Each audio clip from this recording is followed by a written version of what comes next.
بسم اللہ الرحمن الرحیم۔ آج کا ہمارا جو ٹاپک ہے ایمانیات و عبادات، اللہ تعالیٰ پر ایمان، توحید بھی اسے ہی کہتے ہیں، اللہ تعالیٰ پر ایمان۔ اصل میں جو ہم ایمانیات پڑھتے ہیں، آمنت باللہ و ملائکتہ و کتبہ و رسلہ والیوم الآخر والقدر خیرہ و شرہ من اللہ تعالی والبعث بعد الموت، اس میں ایمانیات کی باتیں ہیں اور 7 چیزوں پر ایمان، 7 چیزوں پر عقائد۔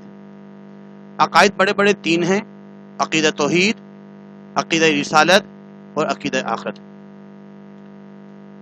کلاس 6 میں عقیدہ توحید پڑھا جاتا ہے، کلاس 7 میں عقیدہ رسالت اور کلاس 8 میں عقیدہ آخرت پڑھا جاتا ہے، اور آگے میٹرک میں بھی، فرسٹ ایئر سیکنڈ ایئر میں بھی توحید کے بارے میں تفصیل سے پڑھا جاتا ہے۔ تو توحید کے بارے میں ہم سب کو آگاہی، اللہ تعالیٰ کے بارے میں جاننا بہت ضروری ہے۔ تو ایک تو یہ کہ ذہنی خاکہ سے یہ کہ پورا نچوڑ سمجھ میں آ جاتا ہے، خلاصہ سمجھ میں آ جاتا ہے کہ اللہ تعالیٰ پر ایمان میں یہ ہے کہ ہم صرف اور صرف اللہ کا شکر ادا کریں، الحمدللہ، ہر حال میں اللہ کا شکر ادا کریں۔ کھانا کھا لیا، الحمدللہ، پانی پی لیا، الحمدللہ، واش روم سے باہر نکلے، الحمدللہ، سو کر اٹھے، الحمدللہ الذی احیانا، یعنی کہ ہر حال میں ہم نے اللہ کا شکر ادا کرنا ہے، اللہ کو ایک ماننا ہے۔ قل هو اللہ احد اللہ الصمد، اللہ ایک ہے، اللہ کو ایک ماننا، یہی توحید ہے۔ مدد ہم مانگیں گے اللہ سے، ایاک نعبد و ایاک نستعین، اے اللہ ہم آپ کی عبادت کرتے ہیں اور آپ سے مدد مانگتے ہیں۔ مدد صرف ایک اللہ سے مانگنی ہے، اللہ کے علاوہ کسی اور سے مدد نہیں مانگنی۔ سجدہ صرف اللہ کو کرنا ہے، اللہ کو سجدہ کرنا ہے۔ ایاک نعبد، عبادت اللہ کو کرنی ہے، سجدہ اللہ کو کرنا ہے، اللہ کے علاوہ کسی اور کو سجدہ نہیں کرنا۔ آپ صلی اللہ علیہ وسلم نے فرمایا، اگر میں حکم دیتا عورتوں کو کہ وہ اپنے شوہر کو سجدہ کریں، لیکن ہم سب کو صرف اور صرف سجدہ جو ہے وہ اللہ کے سامنے کرنا ہے، اللہ کے علاوہ کسی اور کو سجدہ نہیں کرنا۔ عبادت بھی اللہ کی کرنی ہے، ایاک نعبد، اے اللہ ہم آپ ہی کی عبادت کرتے ہیں، لا الہ الا اللہ، اللہ کے سوا کوئی عبادت کے لائق نہیں، اس لیے عبادت اللہ کی کرنی ہے۔ اور آخر میں ہے احکامات پر عمل کرنا، اللہ تعالیٰ کے احکامات، وَأَطِیعُوا اللَّهَ وَرَسُولَهُ، اللہ اس کے رسول کی اطاعت کرنی ہے، اللہ اس کے رسول کے احکامات پر عمل پیرا ہونا ہے۔ اللہ کے احکامات کیا ہیں؟ قرآن میں ہیں، اقیموا الصلاۃ وآتوا الزکوٰۃ، نماز قائم کرو، زکوٰۃ ادا کرو، کتب علیکم الصیام، تم پر روزے فرض کیے گئے، یہ تمام کے تمام اللہ کے احکامات ہیں۔ تو اللہ کے تمام احکامات پر، اللہ کے جو حکم ہیں، احکام ہیں، ان پر عمل کرنا بہت ضروری ہے۔ اس کے بعد آپ کو ایک کوشچن کرنا ہے، اللہ تعالیٰ پر ایمان کے ثمرات کیا ہیں، اس کے بارے میں واضح بیان کیا گیا ہے کہ اللہ تعالیٰ پر ایمان لانے کے ثمرات کیا ہیں۔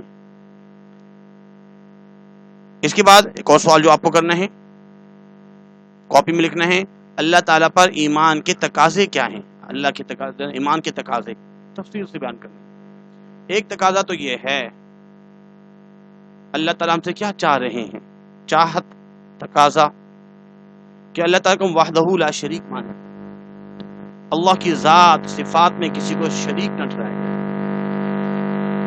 صرف اللہ تعالیٰ کی وہ عبادت کی لائق سمجھا جائے اور اللہ تعالیٰ کی اطاعت کی جائے، اللہ تعالیٰ کا شکر گزار بندہ بنا جائے، تمام مشکلات اور مصائب سے میں صرف اور صرف اللہ پر بھروسہ کیا جائے اور اللہ ہی سے مدد طلب کی جائے۔ اس کے بعد کچھ مختصر سوالات بھی ہیں۔ ایمان کا لفظی مطلب کیا ہے؟ ایمان، مان لینا، تصدیق کر لینا، اقرار باللسان و تصدیق بالقلب، یہ ایمانیات، کسی چیز کو سمجھ لینا، یقین کر لینا، اللہ تعالیٰ کے وجود کو ثابت کرنے کی کوئی دلیل ظاہر کیجیے کہ اللہ تعالیٰ موجود ہیں، اللہ کا وجود ہے۔ اگر ہم غور کریں تو معلوم ہوگا کہ کوئی بھی چیز خود بخود وجود میں نہیں آتی. تو اتنی بڑی کائنات خود بخود وجود میں کیسے آ سکتی ہے؟ اتنے بڑے سورج، چاند، ستارے، ہر چیز تو کوئی نہ کوئی پیدا کرنے والا ہے. ایسے نہیں ہے کہ کوئی چیز خود بخود پیدا ہو جائے. لہذا یہ کائنات اللہ کے وجود کی دلیل ہے کہ اللہ ہیں جس نے اس پوری کائنات کو پیدا کیا ہے. اگر کائنات میں ایک سے زیادہ خدا ہوتے تو کیا ہوتا؟ اگر کائنات میں ایک سے زیادہ خدا ہوتے تو کائنات کا نظام دھرم برہم ہو جاتا اور نظم و ضبط، ڈسپلن جو ہے وہ دکھائی نہ دیتا. ایک یہ کہتا کہ آج بارش ہونی چاہیے، دوسرا کہتا نہیں. ایک کہتا کہ آج زیادہ سردی ہونی چاہیے، دوسرا کہتا نہیں. یعنی کہ ایک نظام جو ہے نہ چل پاتا. اس لیے ایک ہی خدا ہے، اللہ ایک ہے، یہ ہے توحید. اس کے بعد خالی جگہ. ایمان لانے کے لیے ضروری ہے کہ ہم زبان اور دل سے تصدیق کریں. اقرار باللسان، زبان سے اقرار کرنا ہے، وتصدیق بالقلب، اور دل سے تصدیق بھی کرنی ہے. یہ ہے ایمان. اس کائنات کا نظام چلانے میں اللہ تعالی شانہ کا کوئی شریک نہیں، کوئی اللہ کے ساتھ کوئی اور ہے ہی نہیں. لا شریک لہ، اللہ کا کوئی شریک نہیں. اللہ الصمد، اللہ بے نیاز ہے. ہر چیز کا کوئی نہ کوئی بنانے والا ہوتا ہے.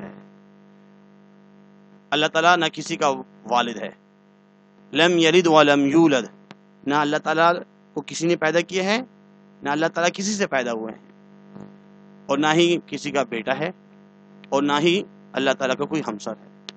امید کرتے ہیں کہ آج کا یہ لیکچر آپ کو سمجھ میں آیا ہوگا، اور اس کا مقصود بھی یہ ہے کہ ہمارے اندر واقعی اللہ تعالیٰ کی وحدانیت، اللہ پر ایمان آ جائے، مضبوط ہو جائے. اللہ پاک عمل کی توفیق عطا فرمائے.